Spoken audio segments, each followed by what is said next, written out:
Nos Estados Unidos dos anos 1920, as pessoas com maior renda per capita do mundo eram membros do povo indígena Osage, que ocupavam uma região chamada Condado de Osage, no Oklahoma. A riqueza dessa população vinha da exploração da reserva petrolífera que estava no território dos Osages. Porém, algo estranho começa a acontecer na região. Pouco a pouco, Osages vão morrendo e sempre de forma muito suspeita. Por exemplo, pessoas jovens, plenamente saudáveis, que não apresentavam problema algum de saúde, adoecem e subitamente morrem. A gente tem também pessoas que desaparecem e aí dali a alguns dias o corpo dessas pessoas é encontrado. E com o número de mortes aumentando cada vez mais, as pessoas ali percebem que essas mortes definitivamente não são uma coincidência e começa a haver uma pressão popular em relação ao governo para que haja uma investigação em torno dessas mortes. Só que o governo não estava muito afim de fazer esforço, era uma coisa bem meia boca, tinha muita corrupção dentro do governo. Também tinha a questão de que, infelizmente, os povos indígenas eram deixados bastante de lado. Apesar de aquela ser uma população muito rica, era também muito negligenciada. E as pessoas ali começam a fazer investigações por conta própria, tamanho descaso do governo. Porém, logo que elas começam a investigar, elas começam a receber também ameaças de morte e muitas acabam parando as investigações por conta disso, mas havia também aqueles que seguiam com as investigações a despeito das ameaças de morte e eles acabavam morrendo também. O número dessas mortes suspeitas precisa ultrapassar a casa de 2 dezenas para que o governo, enfim, tomasse alguma medida enérgica, e é aí que o Bureau of Investigation, que sim, viria a se tornar o Federal Bureau of Investigation, vulgo FBI, entra em cena e acaba por revelar uma das conspirações mais ardilosas da história. E é esta história toda que nos é contada aqui pelo David Grann em Assassinos da Lua das Flores, Petróleo, Morte e a Criação do FBI. Eu desconheci este livro, ele me foi recomendado por vocês, aliás, quando eu fiz a resenha de A Sangue Frio, do Capote. Aliás, se você não conhece A Sangue Frio, pelo amor de Deus, apenas conheça. Eu vou deixar o link aqui para que vocês possam assistir a resenha. E como eu acho aquele livro o suprassumo do True Crime, o crime real, eu fiquei com muita vontade de ler alguma coisa do tipo, porque eu já li alguns outros livros de True Crime, mas assim, nada tão impressionante quanto A Sangue Frio. Então, pedi recomendações de vocês e alguns deixaram a recomendação deste livro. Não conhecia, mas vocês me convenceram, fui olhar a sinopse, me interessei e vi que em breve vai sair um filme do Scorsese, que é um dos meus diretores favoritos, sobre o livro, na verdade, baseado no livro. E aí falei, pronto, preciso ler, porque quando sair o filme eu vou querer assistir e eu tenho a impressão de que é o tipo de filme que talvez seja legal ter lido o livro antes.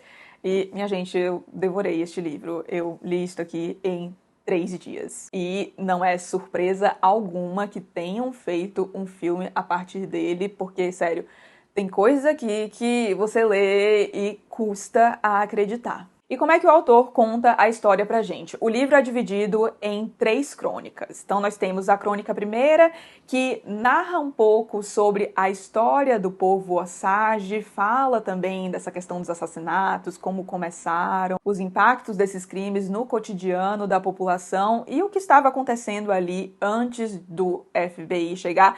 Ainda não era FBI, tá? Mas eu vou me referir aqui como FBI, vocês entendem, né? A crônica segunda, por sua vez, fala do que acontece quando o FBI chega, detalha também o processo de encontrar os culpados, o que acontece quando esses supostos ou não culpados, aí vocês vão ter que ler para descobrir, são encontrados, e o que acontece com o próprio FBI a partir disso, porque o caso dos Osages teve uma grande repercussão dentro do Bureau of Investigation e para a imagem desse Bureau frente ao público. E por fim, na crônica terceira, nós temos um relato em primeira pessoa do autor David Grann sobre como ele se interessou pelo caso dos Osages, sobre o processo de investigação e principalmente sobre as dificuldades encontradas. Comecemos pela crônica primeira. Como eu disse, aqui nós temos inicialmente um pouquinho da história dos Osages. E, minha gente, isso é tão Estados Unidos, olha, vocês vão entender. Tudo começa em 1803, quando Thomas Jefferson compra da França o território da Louisiana, onde havia terras dominadas pelos Osages. E Thomas Jefferson vê aquele povo, os homens enormes, fortes, mulheres guerreiras, etc. E pensa, nossa, essa galera aqui é muito boa, podem deixar eles quietos aqui, eles têm que ficar do nosso lado, a gente tem que ser amigo. Ele chama os chefes Osages para a Casa Branca, fala que todos eles são uma grande família. Mas essa família não dura muito, porque dali a 4 anos o que ia acontecer era que Thomas Jefferson iria falar para os Osages o seguinte: ó, lembra daquele papo de família? Tudo furado. Vocês têm que sair daqui agora, do contrário, serão declarados inimigos dos Estados Unidos. Então, Osages pegam suas coisas e têm de ir em busca de um novo território. Eles acabam encontrando refúgio numa região no sudeste do Kansas e, de novo, nós temos o governo dos Estados Unidos falando: ó, vocês podem ficar aqui, tá tudo certo, agora esse é o território de vocês. Mas já deu pra perceber que não dá pra confiar muito na palavra do governo, né? Pouco tempo depois, chegam os colonos ali querendo habitar a região e aí os Osages, de novo, têm que pegar suas coisinhas e irem embora. Depois disso, lá para o fim do século XIX, eles compram terras no estado do Oklahoma, só que essas terras pareciam terras esgotadas, eram muito áridas, um terreno muito rochoso, não parecia um terreno próprio para plantio, agricultura, etc. E aí os Osages veem isso como algo positivo, que eles pensam, pô, essa terra aqui não é muito boa, mas o bom é que nenhum homem branco vai querer vir para cá. Então acho que a gente está a salvo das invasões, vamos tentar recomeçar a nossa vida por aqui. E dessa vez os Osages foram mais cautelosos. Nesse acordo de compra, eles colocaram algumas condições e tem uma delas que é muito importante para essa narrativa, que é a condição que previa que toda a riqueza mineral, os recursos naturais daquele território ficariam reservados para os Osages. E o que acontece? Alguns anos depois disso, começa a exploração petrolífera na região do Oklahoma e descobre-se que aquela terra ali, que parecia terrível, sem nada, infértil, etc., onde os Osages estavam, estava, na verdade, acima de uma baita de uma reserva petrolífera. E aí aquela terra que os Osages achavam que ninguém ia querer, acaba virando objeto de disputa. Sobre isso, vou ler um trechinho aqui para vocês que contém uma fala de um chefe Osage chamado Bacon Green. Ele declarou que os brancos nos empurraram para um fim de mundo, a parte mais árida dos Estados Unidos, pensando: vamos levar esses índios para aquele monte de pedras e deixá-los num canto. Agora que um monte de pedras valia milhões de dólares, ele disse: todo mundo quer ir para lá e pegar um pouco do dinheiro. Como toda a riqueza mineral do condado de Osage, pelo acordo de compra, estava justamente reservada aos Osages, o que acontece? As famílias Osages são registradas numa lista e cada um dos membros dessas famílias recebe uma concessão que garantia, então, os direitos de exploração à riqueza mineral daquela área, mas essa concessão não podia ser comprada, tampouco vendida, somente passada por herança. Ponto importante. E aí o que vai acontecendo conforme a exploração petrolífera se expande na região? Muitos brancos vão chegando ali, começam a trabalhar, a constituir família, morar na região. Tem também um baita de um processo de miscigenação, então brancos começam a casar com os indígenas. O David Grann fala bastante sobre essa questão aqui e é uma parte especialmente triste de acompanhar porque a gente vai vendo o processo de aculturação ao qual os Osages são submetidos. Então, por exemplo, eles tinham nomes indígenas, nomes que não eram tão comuns dentro do meio branco, né, do homem americano branco. E aí o que acontece? Eles passam a ter que mudar seus nomes e adotam nomes mais comuns como Nick, James, Taylor e coisas do tipo. Eles também acabam tendo que perder os seus costumes, porque o governo exige que, por exemplo, os filhos dos indígenas sejam enviados a internatos, e aí lá eles aprendem a viver como homem branco. Tem situações muito tristes também no sentido de que esses filhos dos indígenas vão para esses internatos e aí voltam, têm contato com aquela tradição indígena e não se identificam mais com aquilo porque não era o que era considerado legal no internato no qual eles estudavam. Enfim, é uma situação bastante triste e esse é só um dos vários absurdos aos quais os Osages, infelizmente, são submetidos nesse processo. E conforme os poços de petróleo iam sendo descobertos, e aí os Osages ficavam mais ricos, pois as empresas petrolíferas pagavam taxas para poder explorar esses territórios, a população branca ia ficando cada vez mais indignada com a riqueza dos Osages, porque como assim esses indígenas aqui podem ser ricos? E aí eles começam a falar muito mal, por exemplo, dos gastos dos Osages. Então eles começaram a comprar carros, muitos tinham motoristas, tinham casas enormes, constroem mansões, etc. E aí os homens brancos começam a ficar, acho que isso aqui tá errado, hein? Olhem o nível. Um repórter da Harper's Monthly Magazine comentou: onde isso vai parar? A cada vez que se perfura um novo poço, os índios ficam muito mais ricos. E acrescentou: os Osages estão ficando tão ricos que será preciso tomar alguma providência.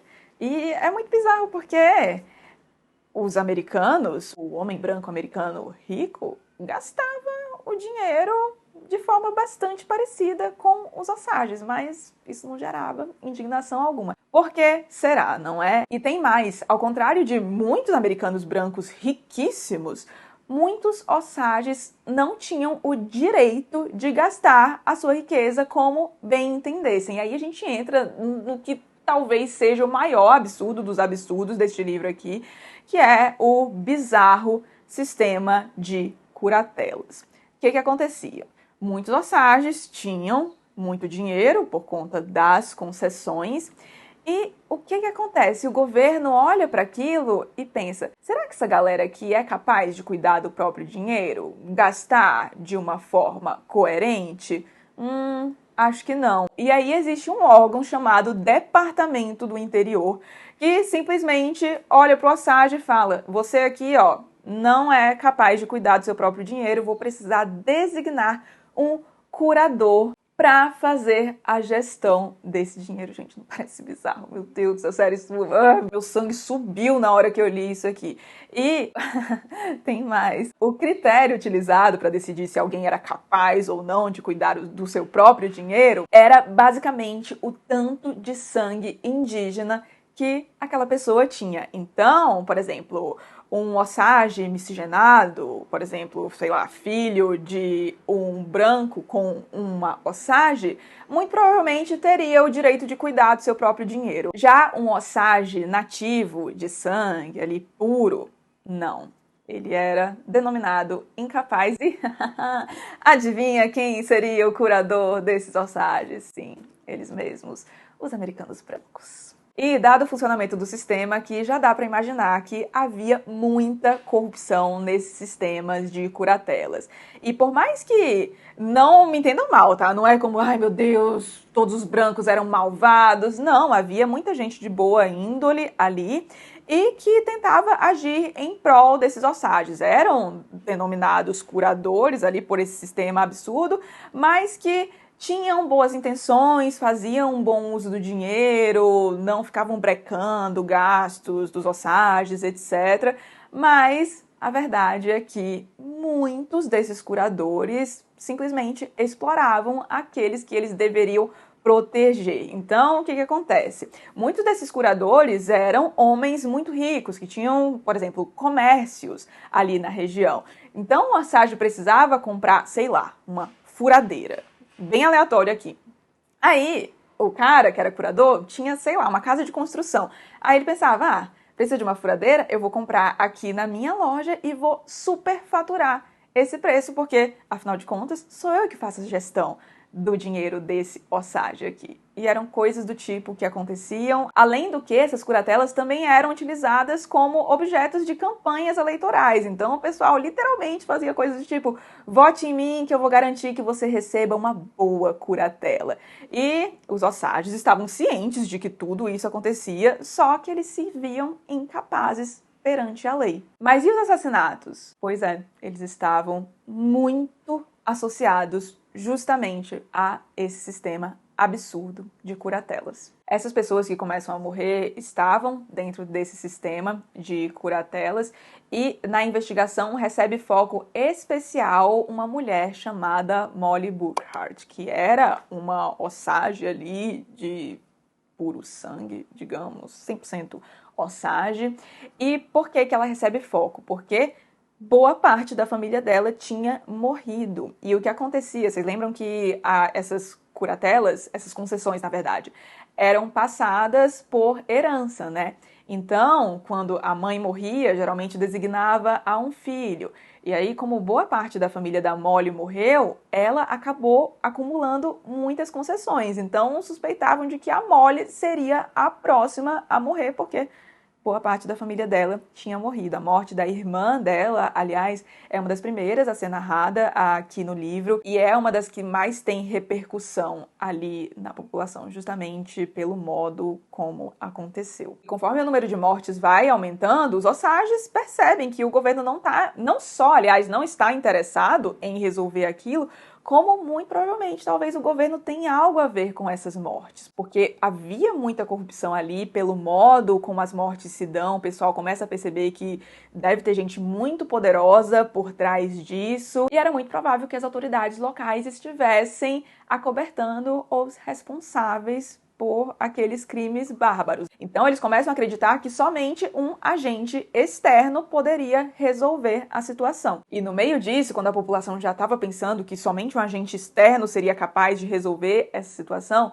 acontece uma morte que é talvez a mais chocante e é difícil, tá? Porque tem muitos aqui que você fica, gente, não é possível, mas essa é algo muito frio, realmente. E aí a tribo faz uma enorme pressão junto ao governo federal, pedindo que um agente externo venha resolver aquela situação. E é assim que o, então, Bureau of Investigation entra no jogo. O Bureau of Investigation,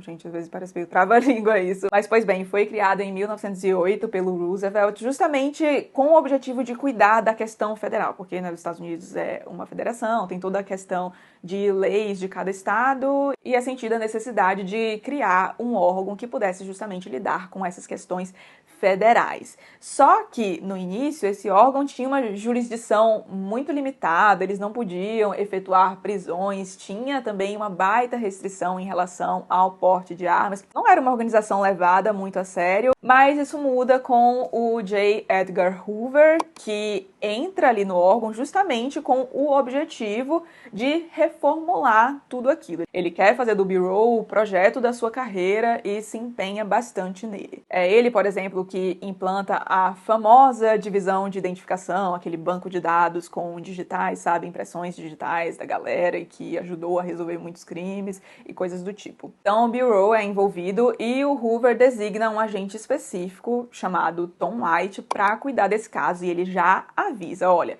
a gente não tá numa situação legal, porque aconteceram algumas coisas aí que mancharam um pouco a imagem do Bureau, mas não vou comentar sobre isso aqui. Mas, pois é, nós não estamos bem na fita aqui, então esse caso precisa ser um sucesso. O Hoover já tinha a ideia de fazer da resolução daquele caso a vitrine do Bureau. E aí o White, que não era da região, vai pra lá, então, começa a analisar o que tá acontecendo, procurar uma relação entre os assassinatos, e logo ele percebe coisas óbvias que ainda não haviam sido foco de investigação, porque, né, na verdade, ninguém queria investigar aquilo direito, não estavam fazendo muito esforço. Então ele percebe que os alvos dos assassinatos eram Osages muito ricos, que algumas das vítimas eram parentes de sangue, e ele descobre, inclusive, que ainda não haviam interrogado a Molly Burkhart, que vocês lembram, né? Eu falei dela agora há pouco, que boa parte da família dela morreu. Pois é, ninguém tinha falado com a mulher ainda. E o Tom White não precisa passar muito tempo ali para perceber que essa investigação seria muito complicada, porque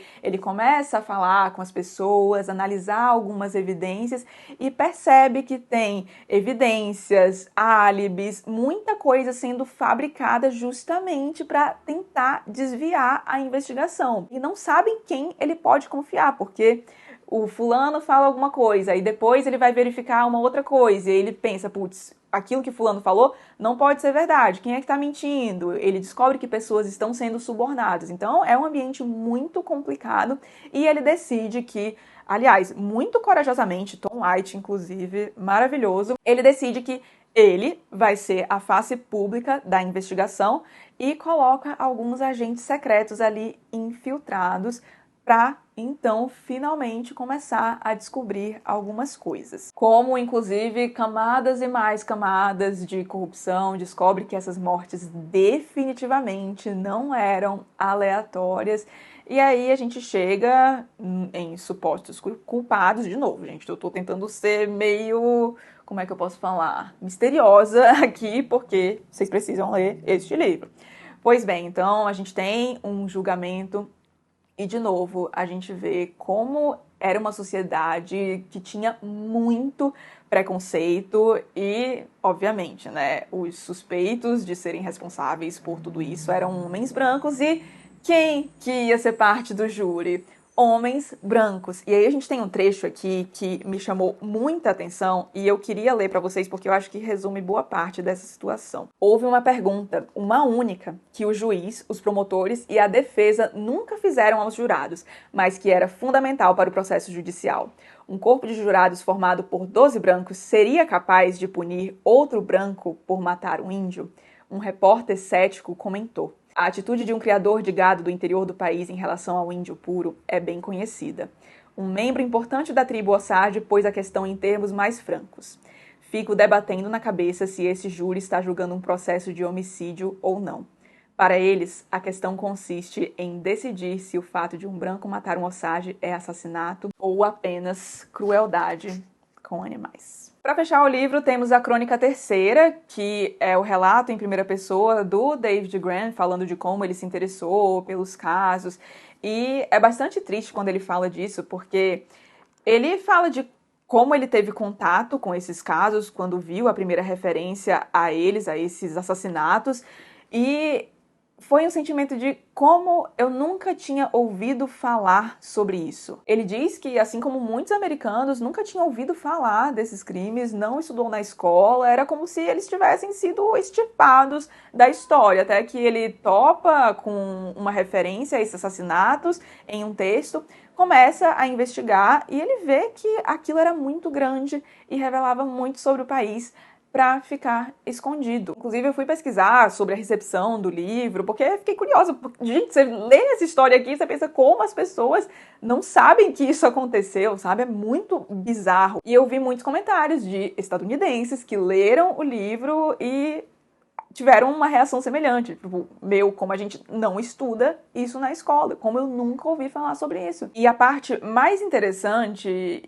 e triste também desse relato em primeira pessoa é que conforme ele vai analisando os documentos do Bureau, ele tem acesso a eles, etc., falando com parentes das vítimas, fazendo pesquisa na região do condado de Osage, ele vai descobrindo cada vez mais buracos na investigação do FBI. Então, se calculava que o número de mortes eram 24, do que foi chamado de Reinado do Terror, justamente esse período em que muitos Osages foram mortos, ele descobre que o número é muito maior e que essas mortes começaram antes do que o Bureau pensava. E, infelizmente, a verdade é que a gente nunca vai saber quantas foram as vítimas reais de tudo isso.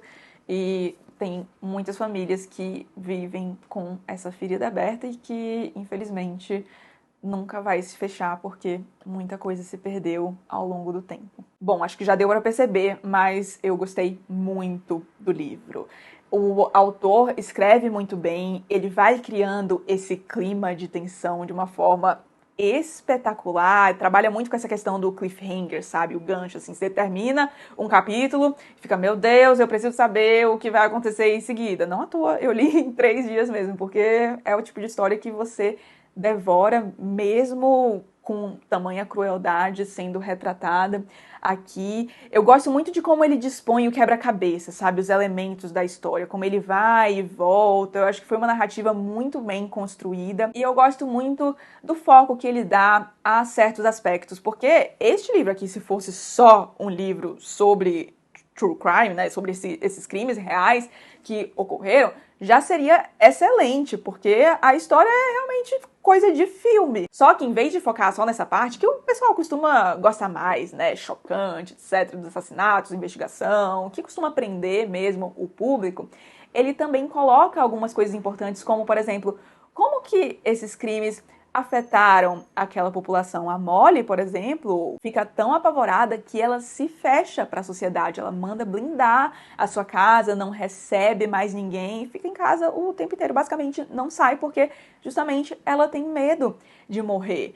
A desconfiança ali começa a aumentar muito. Era uma comunidade indígena muito unida e essa união acaba sendo desfeita por esses processos tão horrorosos. Tem também essa questão da aculturação, que nossa, é muito legal como isso é abordado aqui, e de novo, triste ver como esse preconceito tá tão embutido também na população e como tudo isso afetou e afeta as investigações. Sensacional.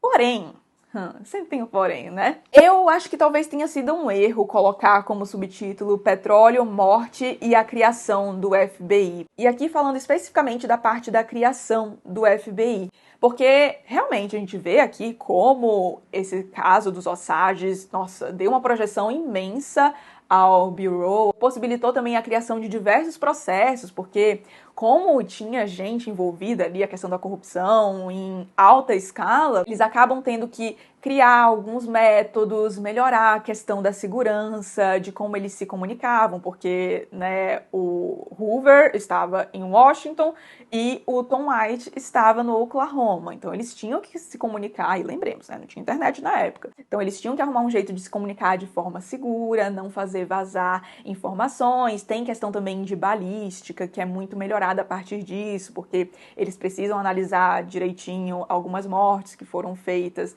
com revólver, armas de fogo, etc. Então é inegável que esse caso teve muito impacto na criação do aí sim FBI, mas a gente não tem tanto assim da criação mesmo do FBI, sabe? Então acaba que o livro acaba ficando um pouco raso nesse sentido. Se não tivesse essa questão da criação, assim, eu nem iria com essa expectativa, sabe? De, eu vou aprender muito sobre a criação do FBI, sobre como tudo aconteceu. Quando, na verdade, a gente só tem uma parte aqui. Então, eu acho que foi uma espécie de chamariz e que, pra mim, acabou não funcionando muito bem porque eu fiquei um pouco frustrada nesse sentido. Se fosse só Assassinos da Lua das Flores, o livro mais focado nos crimes mesmo, nessa questão de aculturação, preconceito, etc., nossa, já seria excelente.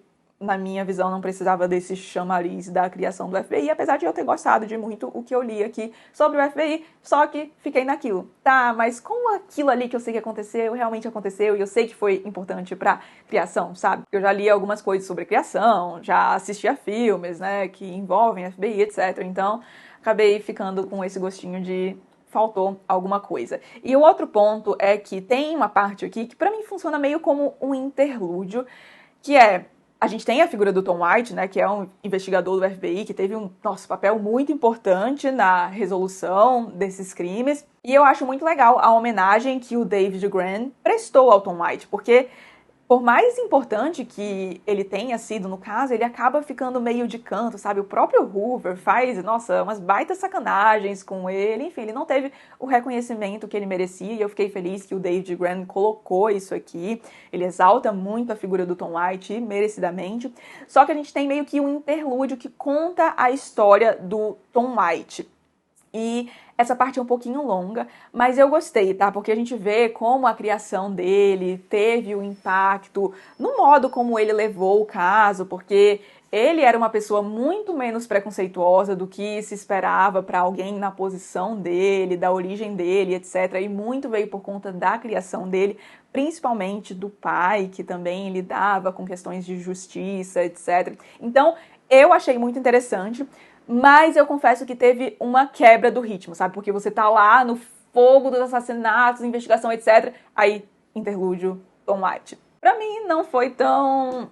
sei lá, não consigo pensar numa palavra melhor, então direi que pra mim não foi tão broxante assim, mas eu sei que pra algumas pessoas pode ser. Mas esses são os únicos pontos negativos que eu vejo no livro, porque de resto, maravilhoso, recomendo muito fortemente, espero que bombe com a estreia do filme do Scorsese. Tô ainda mais ansiosa pro filme agora, depois de ter lido. E se você pretende assistir ao filme, eu recomendo fortemente que você leia o livro antes. E se você tá assistindo a este vídeo aqui, depois do filme ter saído, já viu o filme, ai meu Deus, falou me agora. Leia o livro, ainda assim vai ser maravilhoso. Se você gostou deste vídeo enorme, meu Deus do céu, não deixe de deixar um like aqui, não deixe de deixar um like, não esqueça de deixar um like e de se inscrever aqui no canal, caso não seja um inscrito ainda. Um grande beijo e até os próximos vídeos.